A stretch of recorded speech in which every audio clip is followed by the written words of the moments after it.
Just arriving back from Pennsylvania and responding to an explosive report in the Atlantic claiming the president disparaged Marine Corps war heroes from the Battle of Below Wood during World War I. The story claims that the president didn't join his then Chief of Staff John Kelly on the trip because those World War I men were losers and suckers. That's a quote from the piece. The president responding a short time ago, and it was impromptu, so the lights were down. General Keith Kellogg, who was a highly respected man, couldn't believe when he heard it, and he knows everything about all of it. And to think that I would make statements negative to our military and our fallen heroes when nobody's done what I've done with the budgets, with the military budgets, with getting pay raises for our military. It is a disgraceful situation by a magazine that's a terrible magazine. I don't read it, but I just heard about it. They made it up. And probably it's a couple of people that have been failures in the administration that I got rid of, and I couldn't get rid of them fast enough. But or it was just made up. But it's unthinkable. As far as John McCain is concerned, I was never a fan, and I will admit that openly. I disagreed with him on the endless wars. I disagreed with him with respect to the vets and the taking care of the VA. I wanted to do it a much different way, and I think it's proven to be a much more successful way when you look at the success we've had with the VA and with our vets, with choice and with accountability, all the things I've got. So I disagreed with John McCain, but I still respected him. And I had to approve his funeral as president. We lowered the flags. I had to approve that. Nobody else. I had to approve it. When you think, and I'm just thinking back, I had to approve either Air Force One or a military plane to go to Arizona to pick up his casket. And I approved it immediately. I had to approve the funeral because he had a first-class AAA funeral that lasted for 9 days, by the way. I had to approve it. All of that had to be approved by the president. I approved it without hesitation, without complaint. And I felt he deserved it. I disagreed with him on things, and he was a tough guy, but I felt he deserved it. For somebody to say the things that they say I said is a total lie. It's fake news. It's a disgrace.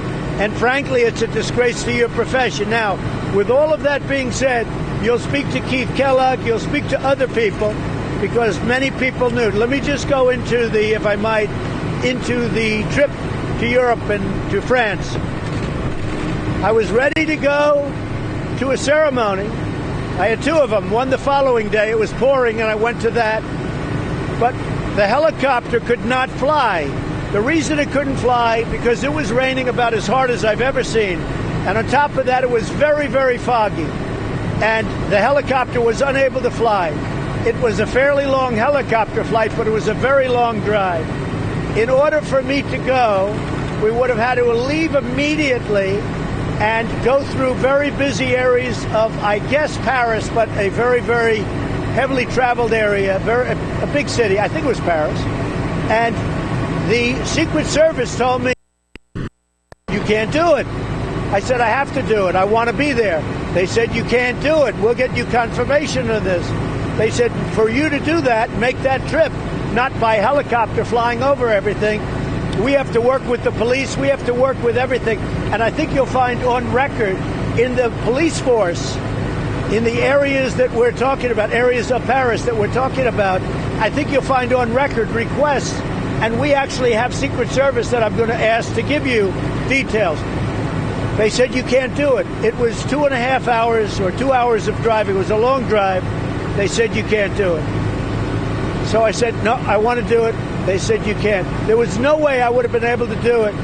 And they would never have been able to get the police and everybody else in line to have a president go through a very crowded, very congested area.